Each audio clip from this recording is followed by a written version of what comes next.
Muchas veces he asistido a reuniones de trabajadores. Siempre he sentido una enorme satisfacción, pero desde hoy sentiré un verdadero orgullo de argentino. Un 8 de octubre de 1895 nacía en Lobos el general Juan Domingo Perón. 3 veces presidente del país, en 1943 participó en el golpe militar que derrocaría a Ramón Castillo. Ocupó la Secretaría de Trabajo y Previsión, fue ministro de Guerra y vicepresidente. Elegido presidente en 1946 y reelecto en 1951, sería derrocado en el 55 y se exilió en diferentes países.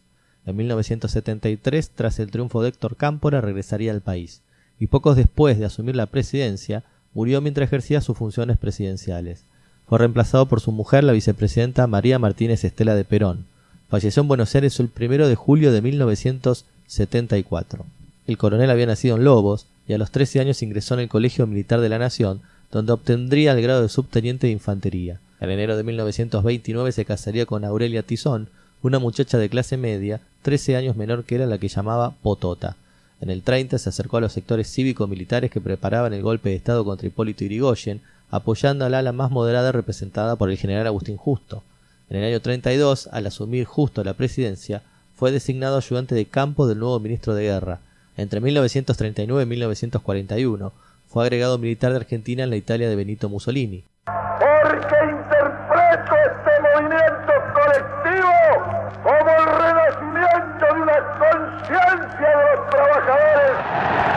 En lo político, el pensamiento de Perón era producto de múltiples influencias que iban del nacionalismo católico, el falangismo español y el fascismo hasta el socialismo.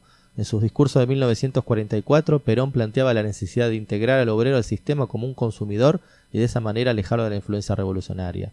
Desarrollaría entonces una intensa tarea desde la recientemente creada Secretaría de Trabajo y Previsión, tendiente a captar la voluntad política de los trabajadores.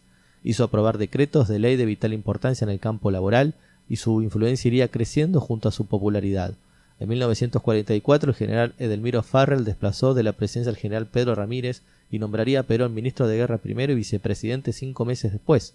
Algunos sectores militares vieron con preocupación la creciente influencia del coronel. Perón fue obligado a renunciar a principios de octubre y detenido y trasladado a la isla Martín García.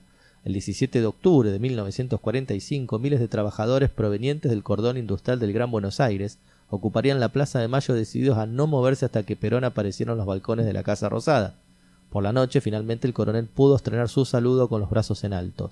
Pocos días después, ocurrieron 2 hechos significativos para la historia del peronismo: la creación del Partido Laborista por parte de sindicatos adeptos para lanzar la candidatura de Perón y el casamiento de este con Eva Duarte, una joven actriz de radio con quien convivía desde hace algunos meses. ¡Que sea desde esta hora, que será histórica para la República, el coronel Perón, un vínculo de unión, que sea esa unidad indestructible e infinita, para que nuestro pueblo no solamente posea la felicidad, sino que también sepa dignamente defenderla. Al asumir la presidencia, Perón elaboró un plan quinquenal que intentó transformar la estructura económica del país, fomentando la industria y estimulando el mercado interno. Paralelamente, el Estado peronista emprendía una importante política de estatizaciones acorde con la corriente mundial en ese sentido. En 1949, promediando su primera presidencia, Perón convocó elecciones para una asamblea constituyente. El amplio triunfo le permitió incluir en el texto de la Constitución la posibilidad de la reelección y los derechos del trabajador. Se establecieron también los derechos del Estado sobre las fuentes de energía y el fomento de la intervención estatal en la economía. Esta reforma, junto con la ley del voto femenino, sancionada gracias al impulso de Evita, llevarían en 1951 a Perón a un amplio triunfo electoral y a un segundo periodo de gobierno.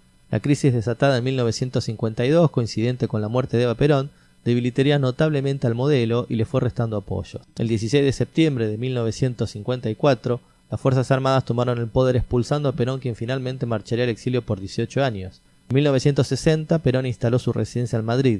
Desde allí continuó dirigiendo a la resistencia peronista y se consolidó como el referente obligado de la política argentina.